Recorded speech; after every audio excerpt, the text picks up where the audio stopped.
అందరికీ నమస్తే అండి. వెల్కమ్ టు అవర్ నిజం ఛానల్ అండి. నిన్న అసెంబ్లీలో జరిగిన కొన్ని సంఘటనలు చూస్తే ఇవాళ వైసీపీ పార్టీ ఏమి రాజకీయాలు చేస్తుందిరా అనే బాధ కలుగుతుంది. కొన్ని కంపెనీలకి భూములు ఇవ్వటం తప్పు అన్నట్టుగా మాట్లాడతారు.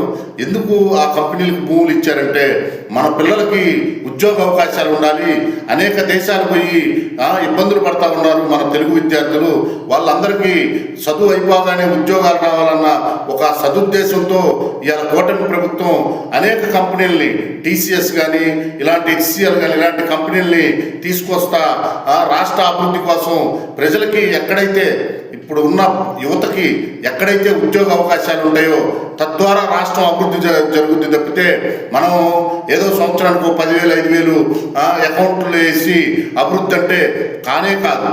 ఒకటే ఉద్యోగ కల్పన, నిరుద్యోగ యువతకి ఉద్యోగ కల్పన ఎక్కడైతే జరుగుద్దో ఆ రాష్ట్రం అభివృద్ధి పదంలో ముందుకు దూసుకెళ్ళిద్ది.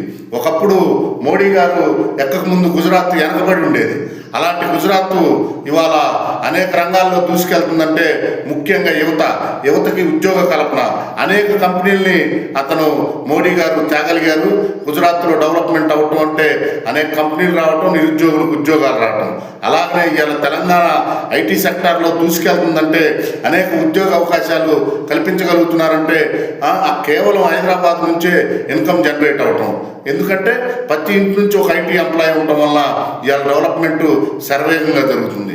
దాన్ని దృష్టిలో పెట్టుకొని యువతకు ఉద్యోగ అవకాశాలు కల్పించాలి, రాష్ట్రం భారతదేశంలోనే నెంబర్ 1 ఉండాలా అనే ఒక సదుద్దేశంతో కంపెనీలు తెస్తే దానికి దురుద్దేశం ఆపాదించి ఇవాళ మాట్లాడుతున్నారంటే మండలిలో లోకేష్ గారు తమ్ముగా సమాధానం చెప్తున్నారు. మీ నాయకుడు ఒక్కరోజు వచ్చి 10 నిమిషాలు ఉండి వెళ్ళాడు.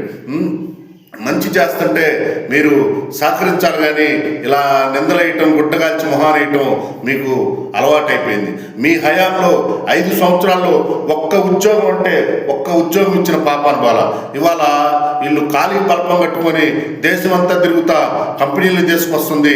వాళ్ళ భవిష్యత్తు కోసం కాదు, పిల్లల భవిష్యత్తు కోసం, రాష్ట్ర భవిష్యత్తు కోసం. ఇవాళ రాష్ట్ర యువత పడుతున్న ఇబ్బందులు, వాళ్ళ తల్లిదండ్రులు ఇంజనీరింగ్ అయిపోయి బయటకు వచ్చిన విద్యార్థులు ఎంతమంది నిరుద్యోగులు రోడ్ల మీద తిరుగుతున్నారో, వాళ్ళ చదువుకు తగ్గ ఉద్యోగం లేక చిన్న ఉద్యోగాలు చేసుకుంటా ఎంతమంది మగ్గిపోతున్నారో ప్రత్యక్షంగా చూస్తున్న మాలాంటి వారికి తెలుసు. కానీ మీకు ఇవాళ ఆ జ్ఞానం కూడా లేకుండా ఇవాళ మీరు నిందలేస్తున్నారంటే మిమ్మల్ని ఆ భగవంతుడే చూడాలా. ఎందుకంటే మీరు సహకరించాలి, కానీ ఇలా నిందలేయటం సరికాదని ఈ సందర్భంగా తెలియదు.